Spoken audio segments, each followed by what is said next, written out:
Bonjour, bonjour à tous. J'espère que vous nous entendez tous bien. Je suis heureuse de voir des visages que j'ai vus encore toute la semaine dernière. Et puis sinon, je suis heureuse de voir ceux que j'ai pas vus depuis un petit moment. Bienvenue à cet atelier de planification successorale et LEG qui est organisé par la Fondation Franco-Albertaine en partenariat avec la GIFA et la FAFA. Je vous souhaite un bon atelier et une bonne journée. Alors, j'inviterai Denise Lavallée pour la prochaine section. Bonjour, alors je m'appelle Denise Lavallée, je suis la directrice de l'Association des juristes d'expression française de l'Alberta. Ça nous fait vraiment plaisir d'être partenaire aujourd'hui à ce webinaire et j'ai le grand plaisir de vous présenter les deux présentateurs pour l'atelier aujourd'hui. Première, Isabelle Cadotte. Elle a étudié en droit à l'Université McGill à Montréal. Elle a pratiqué dans le domaine privé et pour le gouvernement fédéral. Et elle occupe présentement le poste chef de marché, succession et fiducie pour Trust Scotia. Alors, ça, c'est à Calgary. Et Jean-Philippe Couture a fait ses études en droit à Ottawa. Et puis après avoir travaillé à PwC Law à Calgary, où il a fait beaucoup de droit fiscal, entre autres. Il dirige maintenant la compagnie Ingenio Solutions, qui développe des programmes et logiciels dans le domaine du droit. Alors, c'est deux juristes chevronnés et deux grands bénévoles, tant pour notre association que pour la Fondation, que pour d'autres organismes. Alors, nous apprécions beaucoup leur expertise et leur temps. Et j'inviterai alors Maître Isabelle Cadotte à commencer sa partie de la présentation. Merci beaucoup, Denise. Donc, aujourd'hui, on va parler notamment de testament. On ne parlera pas aujourd'hui de procuration perpétuelle ou, comme on appelle ça en anglais, là, power of attorney, ni de directives personnelles comme les personal directives ou living wills. On va vraiment mettre le focus sur les testaments en tant que tels, mais il faut noter que les procurations perpétuelles et les directives personnelles sont des documents très importants pour une planification de succession. Les trois documents sont vraiment essentiels. Donc, lorsqu'on parle de succession, il y a quelques lois qui sont applicables en Alberta. Tout d'abord, il y a la Wills and Succession Act et cette législation-là vient décrire les formalités requises pour créer un testament valide. On va parler des différents types de testaments un peu plus tard. On parle aussi dans cette législation de ce qui arrive si, par exemple, on meurt sans testament ou si, par exemple, deux copropriétaires meurent dans des circonstances où il est impossible de déterminer lequel serait décédé en premier. La loi traite même de recours disponibles aux membres de la famille du testateur, surtout les époux et les enfants mineurs qui auraient pu être laissés pour compte par le testateur. On traite aussi des règles relatives aux désignations de bénéficiaires dans un plan enregistré tel que les REER, les CELI ou une police d'assurance vie. Donc, on vient tout juste de parler des trois documents importants là, pour une planification de succession qui va avoir du succès, mais il y a aussi les désignations de bénéficiaires qui peuvent être fort utiles comme outil là, pour votre planification de succession. Il y a aussi plusieurs règlements qui concernent les règles sur la succession, dont les Surrogate Rules of Court, qui comportent les règlements qui gouvernent l'aspect procédural des requêtes en homologation de testament. Donc, en anglais, probate, vous aurez sûrement entendu ce nom-là. En français, on appelle ça homologation de testament. Je vous parlais des trois formes de testament. On a le testament formel, le testament holographe et le testament militaire. Donc, les articles là, que vous voyez sur la fiche réfèrent à la Wills and Succession Act. C'est des articles de cette loi-là. Le testament formel, c'est un document qui est écrit et signé par le testateur en présence de deux témoins. Et ça, c'est très important. Souvent, les gens vont penser qu'ils peuvent acheter un will kit, un petit kit au Corporate Registry et ils pensent qu'ils peuvent signer ça avec leurs amis ou avec leur époux, mais en réalité, ça ne constitue pas un testament formel selon la loi. Donc, c'est très important de suivre les règles qui qui sont établis dans cette loi-là. Donc, le testament formel, c'est un document qui est écrit. Il va avoir 2 témoins qui vont signer en présence du testateur. Et c'est très important que les témoins ne soient pas l'époux ni les bénéficiaires du testateur. Le testament holographe, par contre, c'est un document qui peut être écrit complètement à la main.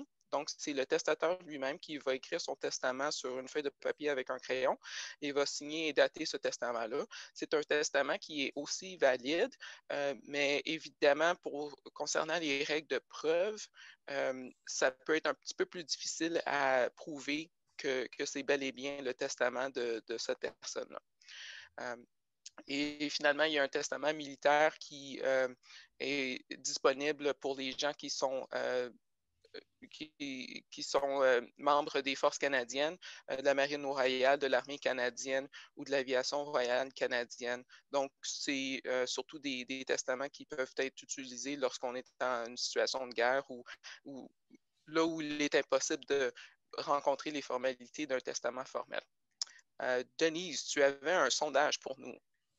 Alors, la question, c'est si vous avez un de ces documents-là, un ou plusieurs, là, mais je viens de me rendre compte qu'on a fait le sondage pour que vous puissiez seulement donner une réponse, je pense. Alors, juste celui que vous êtes pas mal certain d'avoir. Si vous n'êtes pas certain, il y a la 4e réponse ou aucun. C'est parfait. Je vois qu'il y a beaucoup de gens qui ont répondu. Alors, Isabelle, je pense que tu peux voir ici, 59% des participants qui disent avoir un testament formel. Quelqu'un n'est pas certain, puis ça, c'est normal. Des fois, on pense, on ne sait pas si c'est à jour. 36% aucun. Avec ces résultats-là, ce que je dois dire, c'est qu'on est au-dessus de la moyenne. Donc, la moyenne canadienne, pour des testaments formels, c'est 50% de la population adulte qui a un testament formel. Donc, on est au-dessus de la moyenne. Bravo tout le monde. Ceux qui ne sont pas certains, potentiellement, vous avez peut-être fait un testament il y a à peu près 30 ans. Désactiver le son. Ceux qui ne sont pas certains, peut-être que vous avez fait un testament il y a très longtemps et vous vous demandez est-ce que c'est encore valide. La réponse est si le testament a été créé selon les règles en vigueur à ce moment-là, il est encore valide. Donc, si vous avez des gens qui sont nommés dans ce testament-là qui datent de 30 ans, que vous ne voulez pas nécessairement inclure dans votre succession, c'est important de créer un nouveau testament qui va refléter vos vœux de façon plus réaliste. On a aussi noté que potentiellement, les gens ont plus qu'un testament. Mauvaise idée. Il faut vraiment juste avoir un testament. Si on a, par exemple, un testament qui date de 30 ans et qu'on veut en créer un nouveau, la première chose qu'on va faire avec notre nouveau testament, c'est dire je révoque et j'annule tous les testaments que j'aurais pu faire avant cette date, parce qu'on veut vraiment avoir seulement un testament qui va refléter tous vos vœux ensemble. Et ceux qui n'ont pas de testament, je vous encourage à en faire un. C'est très important. Donc, le testament formel, celui qui a été écrit, dactylographié, écrit sur un ordinateur et imprimé, et ensuite signé de la main du testateur devant 2 témoins, il va être valide s'il répond aux critères suivants. Le testateur doit être âgé de 18 ans ou plus. S'il y a moins de 18 ans, il y a un autre mécanisme pour permettre à des gens de moins de 18 ans de créer un testament. Le testament doit être fait par écrit. Donc, on a tous vu ces films-là où les gens créent une vidéo pour leur dernier testament. Ce n'est pas un testament valide en Alberta. Il doit être signé par le testateur, en présence de 2 témoins qui apposent à leur tour la signature en présence du testateur. Donc, avec la pandémie, il y a des règles nouvelles qui sont rentrées en vigueur pour permettre aux gens de faire un testament valide de manière virtuelle, mais il y a des règles très strictes pour assurer que le testament soit valide. C'est très important aussi, peu importe comment vous voulez signer votre testament, que les témoins ne devraient jamais être le bénéficiaire du testament, ni les conjoints des bénéficiaires. Donc, si la personne a été nommée dans votre testament, ce n'est pas un bon témoin. Malheureusement, en Alberta, si on crée un testament en français, il faut par la suite que le liquidateur le fasse traduire de façon officielle. Donc, c'est dommage, mais un testament en français qui devrait être homologué en Alberta va devoir être traduit.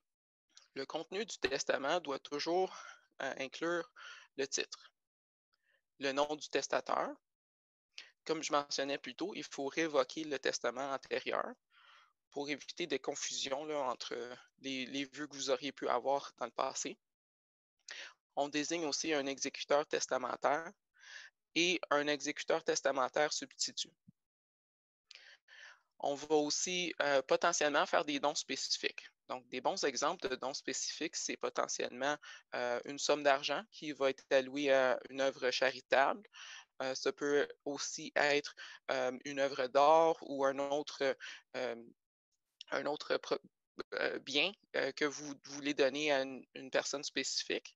Et c'est très important dans cette situation-là aussi de nommer un bénéficiaire substitut. Donc, si la première personne qui doit recevoir votre succession, que ce soit un bien spécifique, un montant d'argent ou une portion du résidu de la succession, c'est important de dénommer des bénéficiaires substituts au cas où le bénéficiaire primaire décédait avant de recevoir la succession. On peut aussi traiter de la rémunération de l'exécuteur testamentaire. Donc pour toutes les tâches qu'il doit accomplir, l'homologation du testament, la vente de biens, la distribution de la succession, l'exécuteur devrait être rémunéré pour ce travail-là, qui peut être de longue haleine, ça peut durer jusqu'à 2 ans. Les critères à évaluer dans le choix de l'exécuteur testamentaire sont l'âge du testateur et de l'exécuteur testamentaire. Si on a 85 ans et on nomme notre ami qui a 86 ans, c'est fort possible que cette personne-là, malheureusement, ne va pas être en mesure d'être votre exécuteur testamentaire. Donc, c'est important de nommer quelqu'un qui va être en âge un petit peu plus bas que vous. Et quelqu'un aussi qui va avoir assez d'expérience avec les finances, les aspects juridiques et les autres éléments de la vie, si on veut, pour avoir l'habilité d'être un exécuteur testamentaire effectif. La résidence du testateur est celui de l'exécuteur testamentaire. Donc, idéalement, on veut nommer quelqu'un qui réside dans la même province que nous. Ça évite des complications avec la cour.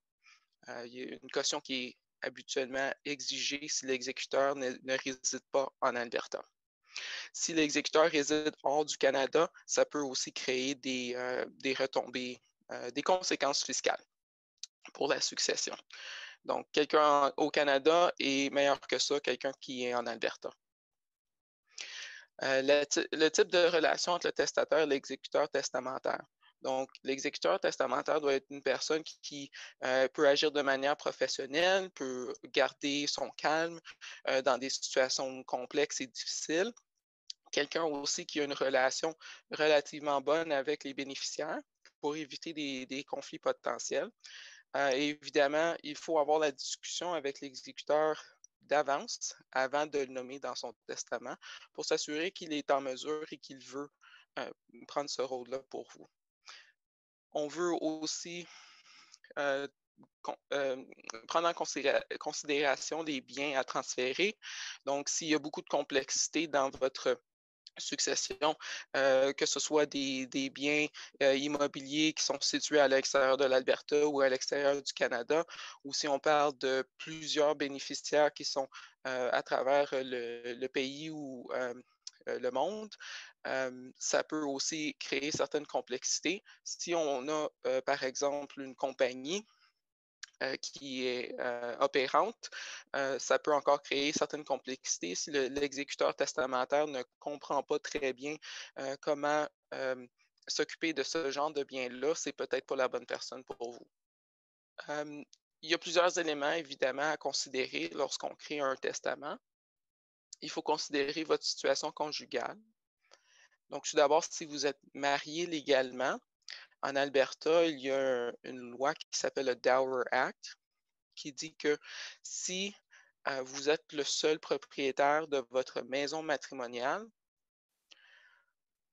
votre conjoint qui vous survit a droit à cette propriété-là, même s'il n'est pas propriétaire sur le titre de la propriété. Donc, vous pouvez être Monsieur X et votre nom est sur le titre de propriété de votre maison matrimoniale et Madame X ne l'est pas. Elle a quand même droit d'avoir accès à cette propriété-là après votre décès. Si vous avez un conjoint de fait ou des personnes à charge, c'est important de considérer très sérieusement de leur fournir une part de votre succession. Si vous ne faites pas ça, ils auront recours à une pension de votre succession. Donc, encore dans l'exemple, Monsieur et Madame X, Monsieur X décide qu'il va donner toute sa succession à une œuvre de charité et Madame X ne reçoit rien, Madame X va faire une requête à la Cour pour demander une part de la succession parce qu'on veut s'assurer que les conjoints et les personnes à charge du décédant sont prises en charge adéquatement par la succession. On parle de la désignation des bénéficiaires de la succession dans un testament. Donc, habituellement, comme je vous expliquais plus tôt, l'époux va obtenir 100% de la succession. Ensuite, si l'époux ou l'épouse n'est plus vivant, ce sont les enfants qui obtiendront 100% de la succession et ça va être alloué de façon égale entre tous les enfants. Il faut toujours prendre en considération si c'est un premier ou un deuxième mariage. Dans le cas d'un deuxième mariage, il y a potentiellement des enfants qui sont issus de la première relation. Si ces enfants-là sont des adultes, on n'a peut-être pas l'obligation de s'occuper d'eux, mais l'obligation légale de s'occuper d'eux, mais on a peut-être une obligation morale de s'occuper d'eux, ainsi que de notre deuxième époux ou épouse. Donc, à ce niveau-là, il faut considérer quelle part de la succession est-ce que je veux donner à mes enfants de la première union, issus de la première union, et quelle part de la succession aimerais-je donner à mon deuxième époux. Et ça peut, le montant qui est alloué à chacun d'eux va prendre en considération plusieurs facteurs, notamment la durée de la relation, de la deuxième relation. On veut aussi inclure des notes concernant le désastre familial. Si jamais toute notre famille meurt en même temps, qui pourrait obtenir la succession. Et c'est à ce moment-là que les œuvres de charité peuvent devenir une belle option. On va passer rapidement sur la désignation de bénéficiaires autres que dans le testament. Comme je vous expliquais plus tôt, c'est possible de désigner des bénéficiaires qui vont recevoir une police d'assurance vie, des REER, des fonds de pension ou des CELI. On peut faire ça directement avec l'institution financière qui détient ce genre de produits-là, ou on peut le faire dans notre testament, mais c'est important de suivre certaines règles spécifiques lorsqu'on fait ça dans notre testament. Ça permet à ces produits-là ou à ces comptes-là d'opérer à l'extérieur de la succession. Donc, ce n'est pas nécessaire de faire homologuer le testament pour s'occuper de ce genre de produits-là. Ensuite, les avantages de désigner un bénéficiaire, par exemple, sur une police d'assurance, c'est que le bien est transféré directement au bénéficiaire. Donc, on n'a pas besoin d'homologuer le testament pour faire passer une police d'assurance vie au bénéficiaire qui est désigné dedans. Le transfert est évidemment plus rapide à ce niveau-là et la valeur du bien ne sera pas réduite par une dette, soit une dette fiscale ou un autre type de dette comme une hypothèque. Les conséquences fiscales du décès sont importantes. Lorsqu'on a un époux qui nous survit, d'habitude, c'est un petit peu moins majeur, mais si vous êtes le dernier époux survivant, il va y avoir des conséquences fiscales puisque le défunt est réputé avoir transféré tous ses biens immédiatement avant son décès. Donc, l'Agence du revenu du Canada va imposer un certain montant de taxes sur toute la valeur de tous ces biens-là. Il y a quelques exceptions, dont la résidence principale, donc Principal Residence Exemption. Il y a aussi les REER qui peuvent être transférés à certaines personnes spécifiques, notamment l'époux survivant, un enfant majeur qui a qui est disabled. Il y a certaines personnes à qui on peut transférer des REER sans avoir de conséquences fiscales. Ensuite, après le décès, qu'est-ce qu'on fait? L'exécuteur doit trouver le testament. On doit obtenir le consentement de l'exécuteur testamentaire aussi.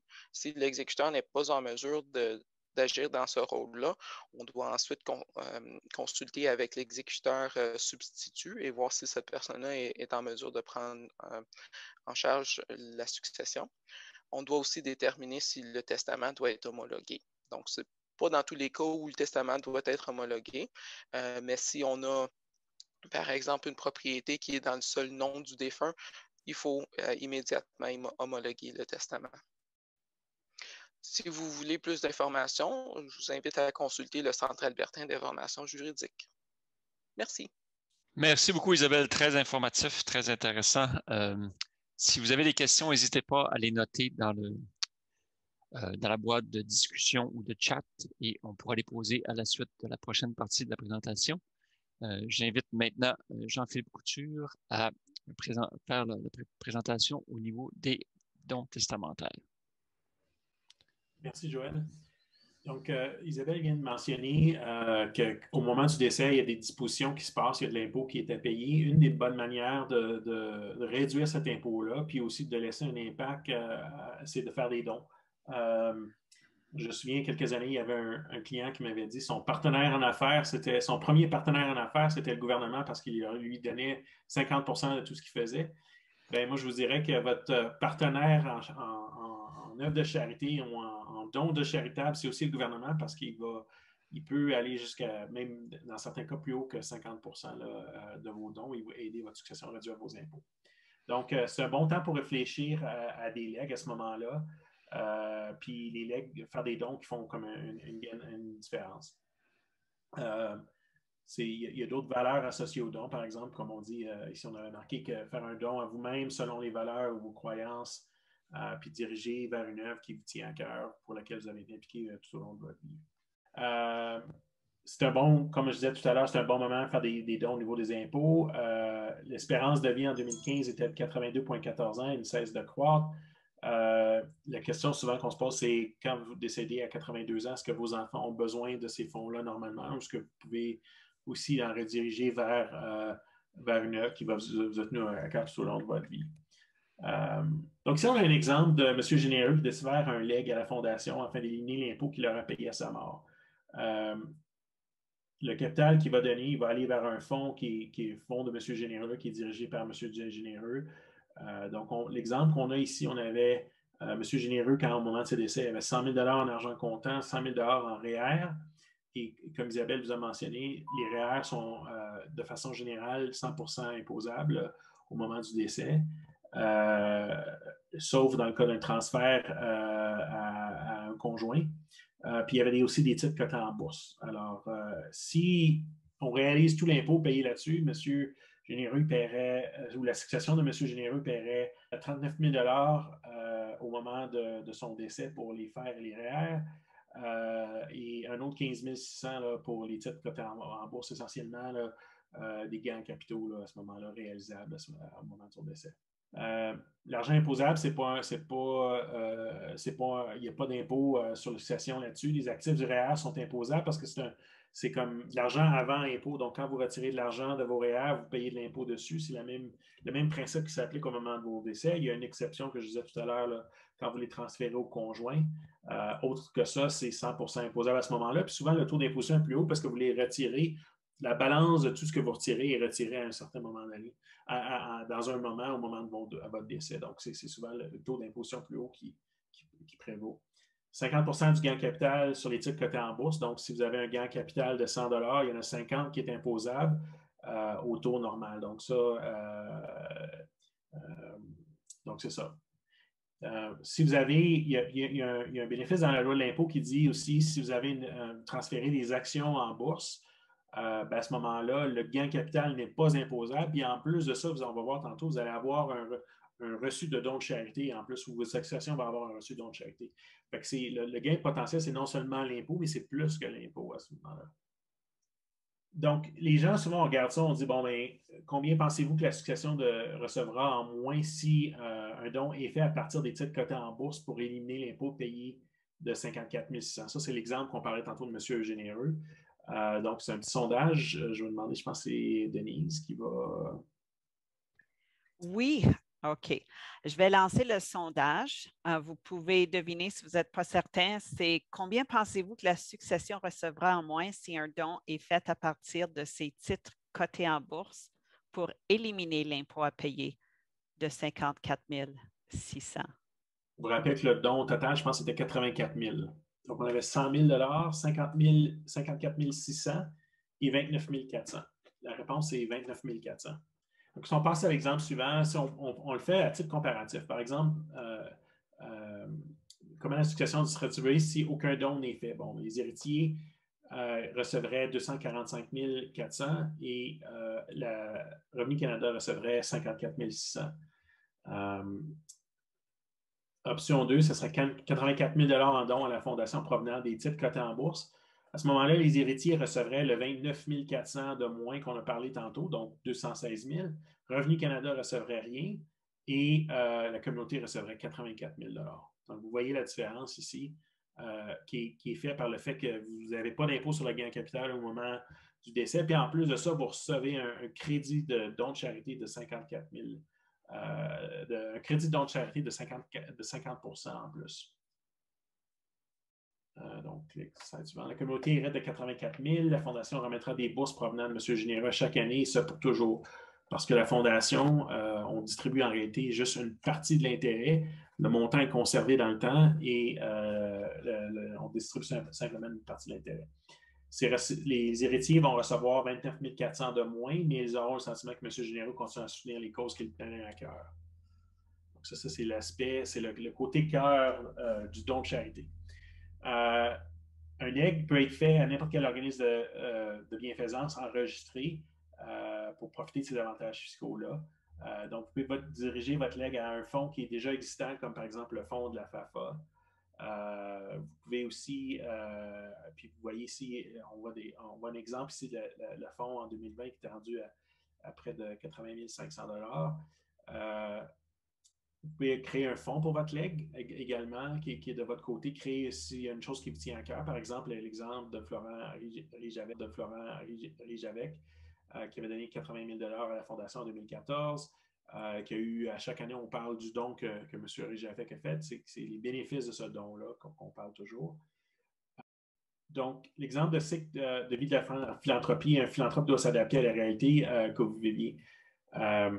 Donc, tantôt on a parlé, on a dit que seulement au Canada, la moyenne était 50 % des gens qui avaient un testament. L'âge moyen d'un premier testament, c'est 43 ans. Le testament doit prendre soin de ceux qui restent, les clauses de rang, par exemple, les enfants, les épouses, ces choses-là. Les époux et épouses pour s'assurer qu'ils soient pris.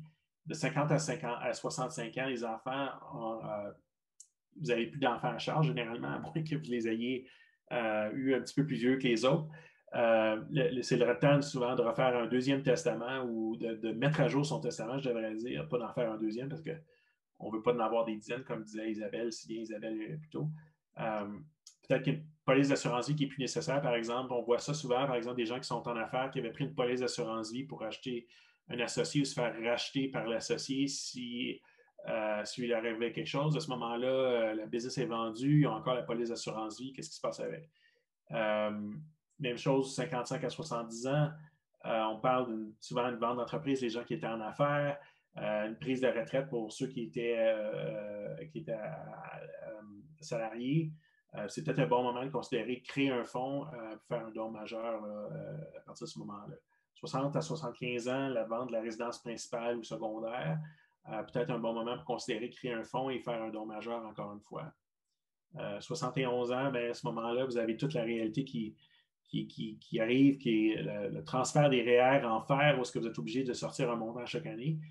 Peut-être que vous avez des revenus un peu plus considérables, puis que ça vous crée de l'imposition. C'est peut-être un moment aussi de réduire votre imposition à ce moment-là. Puis en 82 ans, bien, on parle de l'espérance de vie qui était en 2015. Quelque chose qui est important ici, c'est vraiment important d'avoir un testament. Je pense que s'il y a une leçon à vous souvenir d'aujourd'hui, tantôt on a vu qu'il y a encore 40% des gens qui ont soit pas de testament ou qui ne le savent pas. C'est beaucoup, c'est comme un peu de la médecine préventive, hein? C'est prévenir plutôt que guérir. Je vous dirais que ça évite des conflits, ça évite des situations un peu difficiles là, au moment du décès.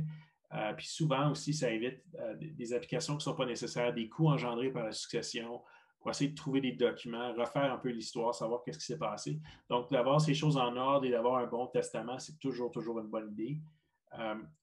D'en parler à votre avocat, bien sûr à votre avocat, parce que souvent, c'est lui qui va le rédiger, mais aussi à votre comptable, si vous avez un conseiller financier, que ça soit clair. Je dirais aussi que j'en parlais avec la famille, parce que souvent, moi, j'ai remarqué dans ma carrière que quand les gens ont des surprises, c'est jamais de bon augure. Donc, les gens que je trouvais qui ont eu les discussions qui se sont réglées le plus facilement, qu'il n'y a pas eu de flafla, que ça a très bien été, c'est souvent les gens qui en parlaient de façon ouverte, puis que c'était clair, ils étaient précis leur intention, puis tout ça. Que ce soit des intentions de partager votre succession, mais aussi si vous voulez faire des dons, c'est à ce moment-là que c'est important de le faire. Quand vous parlez avec un avocat, il va parler des clauses à insérer dans votre testament ou votre codicile, puis les ressources pour les conseillers professionnels. Vous en avez aussi sur le site web de la Fondation. La GEFA, on en a. Tantôt, on a vu l'adresse au niveau de l'information sur les testaments. C'est important d'avoir les bonnes clauses. Puis je vous dirais aussi, c'est important que votre testament ou vos décisions testamentaires reflètent la réalité de où est-ce que vous êtes dans votre vie. Il y a des changements. Tantôt, j'ai parlé de tous les cycles. Et c'est important que vous ayez le bon testament à chacun de ces cycles-là. Ça ne veut pas dire que l'Ancien Testament est complètement jeté aux poubelles, mais ça veut dire que de vous assurer que ça reflète vraiment vos volontés au moment de votre décès. Parfait. Exemple de clause. On avait des clauses ici en français. C'est toujours un peu problématique en Alberta. On n'en a pas parlé tantôt, là, les testaments en français. Si je me souviens bien, puis je n'ai pas regardé ces dispositions-là récemment, mais ce qu'on m'avait dit, c'est que le testament en français est considéré comme un testament de langue étrangère et qu'il doit être traduit ou à l'époque, on m'avait raconté ça. Je ne sais pas si c'est encore le cas, mais vous avez des exemples de clauses ici. Vous avez la version française, mais la version anglaise également ici pour les dons de charité, ces choses-là.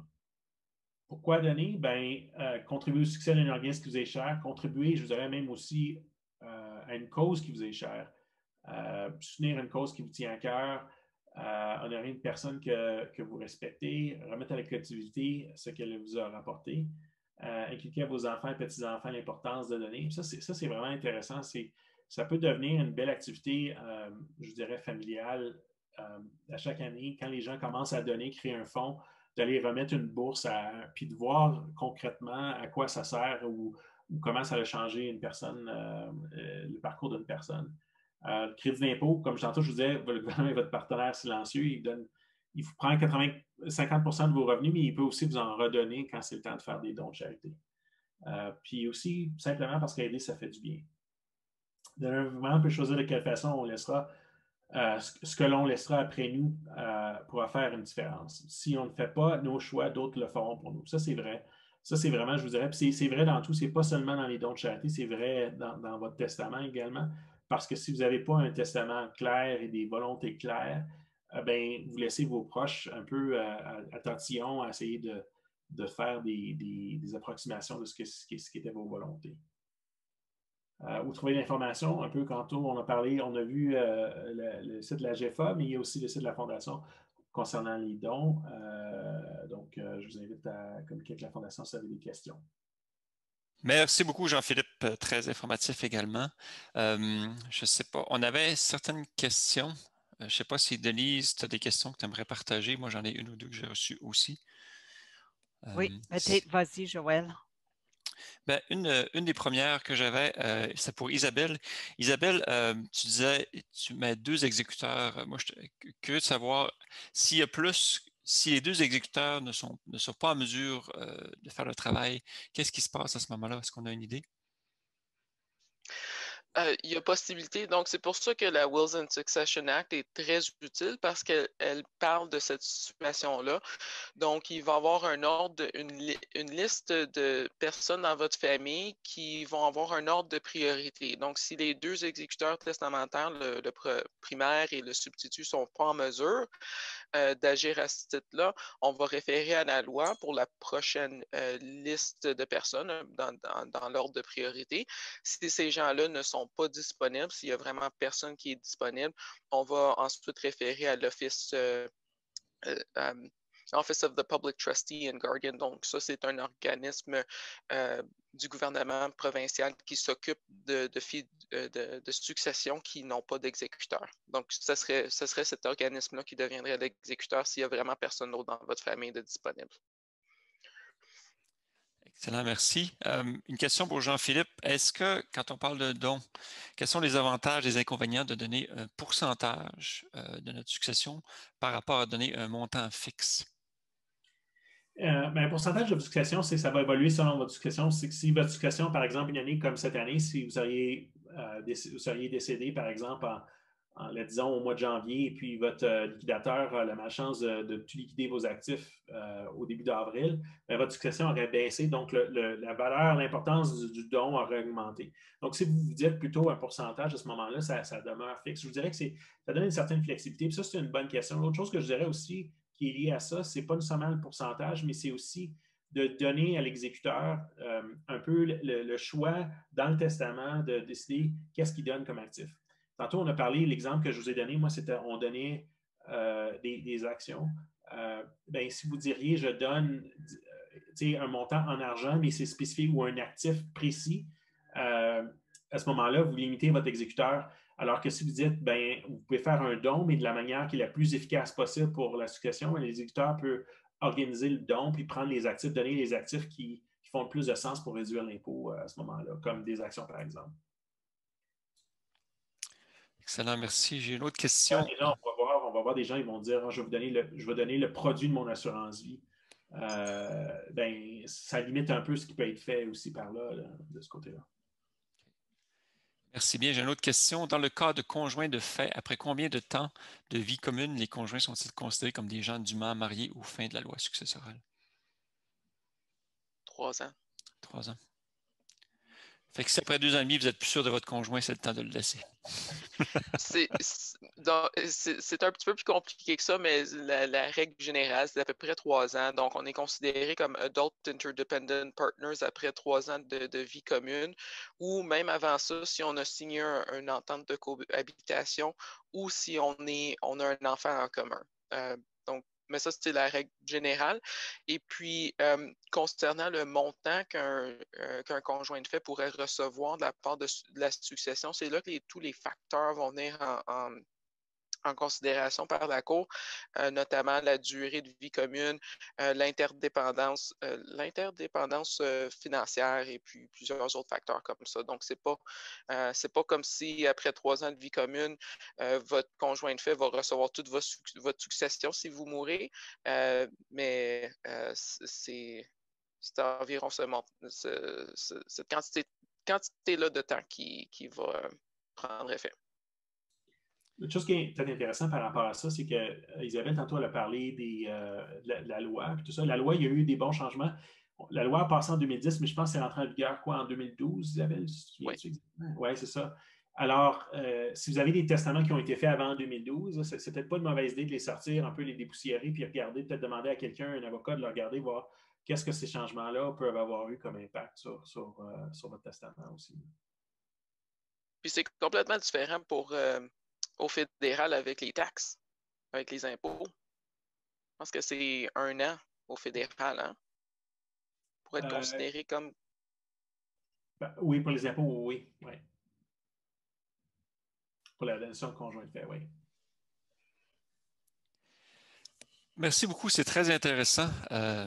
très pertinent. Je pense que la leçon numéro 1 à retenir, c'est assurez-vous d'avoir un testament en bon ordre. On ne poussera jamais assez sur le fait de recommander aller avec un avocat. C'est soit vous payez l'avocat maintenant, soit vous payez l'avocat plus tard. Vous pouvez acheter des kits pas chers à Walmart pour faire votre testament, mais souvent, il y a des considérations personnelles qui sont vraiment pas, qui peuvent pas être considérées. Alors, c'est un investissement aussi important. Si vous cherchez des avocats, l'Association des juristes a une banque d'avocats qui peut recommander. Pour les purs et durs, il est toujours possible de le faire en français, mais comme on disait, ça a des conséquences. Il est plus facile de le faire en anglais en Alberta. Puis je vous dirais, c'est ça, si vous considérez faire un don, il y a plusieurs charités possibles. Si vous conseillez la Fondation, merci de le considérer, mais on apprécierait de le savoir pour vous remercier de notre vivant. On a une trentaine de personnes déjà qui sont engagées à faire un leg de notre côté. Mais c'est aussi pour s'assurer de monter la structure pour que ça aille bel et bien là où vous voulez. C'est important de s'assurer que les charités auxquelles vous voulez donner sont en mesure d'utiliser l'argent que vous avez donné de la façon que vous voulez. Et dans le cas de la fondation, ça peut vouloir dire, par exemple, de signer une entente légale qui va protéger votre legs et s'assurer que votre legs va servir exactement à ce que vous voulez que ça serve. Si vous voulez que ça fasse une bourse, est-ce que ça peut faire une bourse? Ce serait quoi les critères? Il faut déterminer les choses pendant que vous êtes en vie. C'est important. Et c'est aussi l'occasion de vous remercier de votre vivant. On ne peut pas vous remercier vraiment quand vous êtes mort. Alors, on a créé un club cette année pour remercier les gens qui considèrent cet élément-là. C'est très généreux d'y penser. Je ne sais pas si Alizée ou Denise, nos partenaires de la FAFA et de la JIFA, vous avez d'autres commentaires. Sinon, allez-y, Alizée. Oui, je peux juste faire un commentaire qui est plus un retour d'expérience parce que la FAFA, on a 3 fonds qui donnent, qui nous appuient dans nos activités, notamment, on l'a mentionné, le fonds de la famille Riche-Avec, qui est vraiment, vraiment important pour nous parce que c'est vraiment ce qui permet de payer les professeurs de notre semaine du plaisir d'apprendre. Donc, c'est vraiment central pour notre action. Et ça nous permet aussi d'avoir une grande stabilité. Donc, pour l'action des organismes communautaires, c'est vraiment quelque chose qui est précieux. Merci, Alizée. Bon commentaire. Denise? Oui, moi, pour faire du pouce sur ce que Joël disait, juste vous rappeler que l'Association des juristes, sur notre site Web, on a maintenant un répertoire des membres. Alors, si vous allez sur notre site Web et vous cliquez sur Trouver un avocat, vous pouvez demander qui pratique en succession, en testament, ou vous pouvez appeler. On opère un centre d'information juridique qui est complètement gratuit comme service, qui est provincial. Vous pouvez, dans un premier temps, parler à une de nos agentes juridiques juste pour avoir de l'information sur comment préparer peut-être votre première visite chez un avocat pour ces raisons-là. Alors, vous êtes vraiment les bienvenus à consulter aussi nos ressources dans notre section grand public ressources et à nous suggérer autres ateliers ou formations que vous aimeriez recevoir. Merci. Merci beaucoup tout le monde pour votre participation et encore un très, très grand merci à Isabelle Cadotte et à Jean-Philippe Couture, nos 2 avocats d'aujourd'hui qui ont généreusement donné de leur temps. Alors, merci beaucoup tout le monde. Oui, c'est vrai, on voit là une photo. Excuse-moi, Tania. Oui, une photo, mais je vois aussi une autre question. À combien peuvent monter les frais pour l'exécuteur testamentaire? Ah oui, merci, je l'avais manqué ça. En Alberta, on a un guide. Donc, ce n'est pas formalisé par la Cour, mais le guide nous indique qu'un exécuteur testamentaire peut recevoir jusqu'à 5 de la valeur de la succession. Le pourcentage est en fonction de la complexité du travail à faire, s'il y a des questions inhabituelles à discuter. Donc, c'est pas mal ça. Là. Vous pouvez vous attendre à un montant jusqu'à 5 Dans la plupart des successions, c'est plus proche de 1 à 2 Merci beaucoup à tout le monde. On vous envoie une petite évaluation aussi. Si vous pouvez prendre quelques minutes pour le remplir, ça serait grandement apprécié. C'est toujours bon pour essayer d'améliorer nos événements. Et merci encore à nos présentateurs, Isabelle et Jean-Philippe, et merci à nos partenaires, la GFA et la Fédération des années francophones de l'Alberta. Merci beaucoup tout le monde. Merci. Bonne fin de journée. Prenez soin de vous autres.